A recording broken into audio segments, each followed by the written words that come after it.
राधा स्वामी जी। प्यारी साध संगत जी, चलिए हम अपने महाग्रंथ को कंटिन्यू करते हैं और आज हम जानेंगे कि कैसे हुजूर महाराज जी युवावस्था में बड़े महाराज जी के दर्शनों से बचने का प्रयास करते थे और फिर कैसे उन्होंने सत्संग में आना शुरू किया। तो चलिए बिना देरी के स्टार्ट करते हैं। प्यारी साध संगत जी, हुजूर साहब की माता जी का बड़े महाराज जी के प्रति अटूट श्रद्धा और गहरा लगाव था। जब हुजूर साहब ने युवावस्था में प्रवेश किया और गलत संगति के प्रभाव में आकर शराब और धूम्रपान जैसी बुराइयों की ओर आकर्षित हुए तो माता जी के हृदय में गहरी चिंता जागी। उनके मन में एकमात्र आकांक्षा यह बलवती हो गई कि किसी भी तरह से हुजूर साहब सत्संग की ओर आकर्षित हो, जिससे उनको इन हानिकारक आदतों से मुक्ति मिल जाए।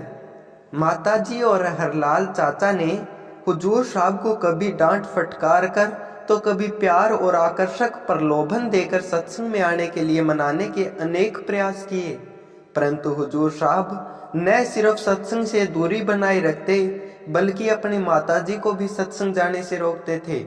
जब भी माताजी बड़े महाराज जी के सत्संग में जाने का उल्लेख करती, हुजूर साहिब गुस्सा हो जाते और सत्संग को पाखंड करार देते।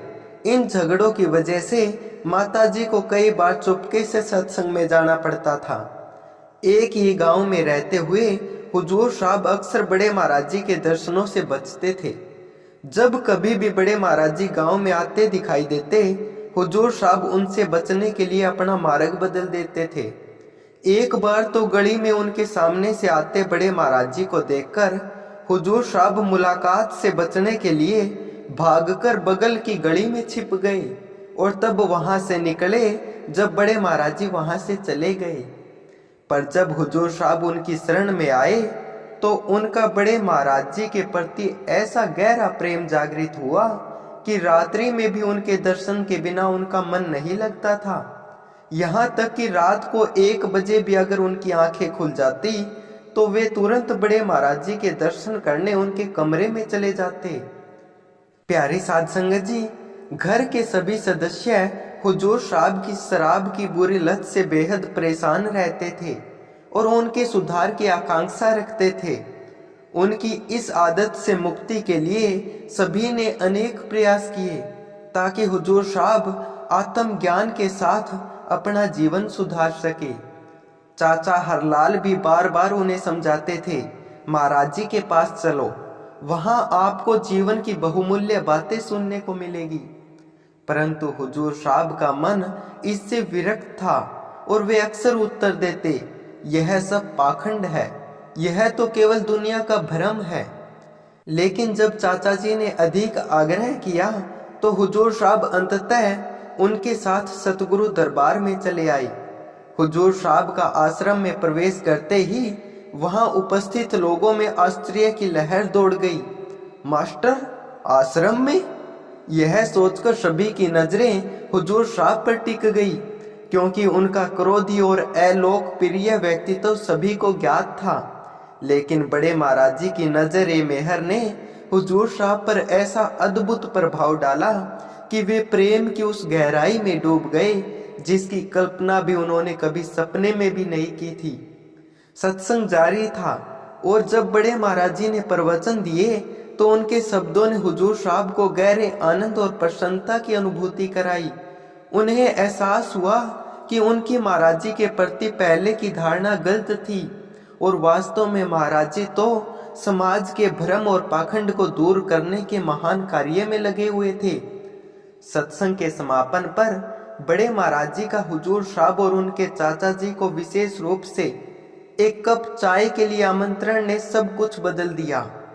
जहां एक और भीड़ के बीच विशेष सम्मान पाना असामान्य था, वहीं हुजूर साहब को बड़े महाराज जी के प्रति गहरा आभार और स्वीकृति का अनुभव हुआ और वे उत्साहित होकर चाय के लिए उनके पीछे पीछे उनके कमरे की ओर चल पड़े।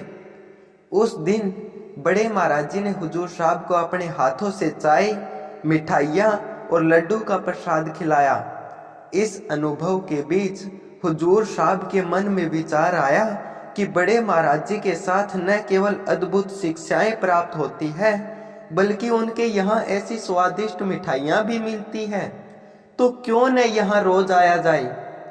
हुजूर साहब ने तब से आश्रम में नियमित रूप से आना जाना शुरू कर दिया। सत्संग समाप्त होने के बाद वे प्रतिदिन बड़े महाराज जी के साथ चाय पीने उनके कक्ष में जाने लगे। कुछ ही दिनों में हुजूर साहब ने देखा कि बड़े महाराज जी चाय के कुछ घूंट पीकर बाकी का कप अपने साथी सेवक को दे देते थे। एक दिन हुजूर साहब के मन में विचार आया कि यदि बड़े महाराज जी वास्तविक महात्मा हैं, तो वे अपनी बची हुई चाय उन्हें देंगे। उस दिन जब चाय परोसी गई तो बड़े महाराज जी ने 2 घूंट पीकर कहा, ले भाई कंवर, मैं अपनी बची चाय किसी को नहीं देता, पर आज तो यह तेरे लिए ही है। यह देखकर हुजूर साहब अचंभित हो उठे और उनके हृदय की प्रसन्नता की सीमा न रही। हुजूर साहब को चाय मिलने से अधिक खुशी उस बात की थी कि जो उनका यह विचार, जिसे उन्होंने अर्ध विश्वास के साथ सोचा था, साकार हो गया। इस घटना के बाद हुजूर साहब का बड़े महाराज जी पर पूर्ण विश्वास स्थापित हो गया। उन्हें यह समझ में आ गया कि उनके परिवार की बातें सही थी और बड़े महाराज जी मात्र एक साधारण व्यक्ति नहीं, बल्कि एक दिव्य महात्मा है। प्यारी साध संगत जी, फिर कल यहीं से इस महाग्रंथ को कंटिन्यू करेंगे। तब तक आप सभी को प्यार भरी राधा स्वामी जी।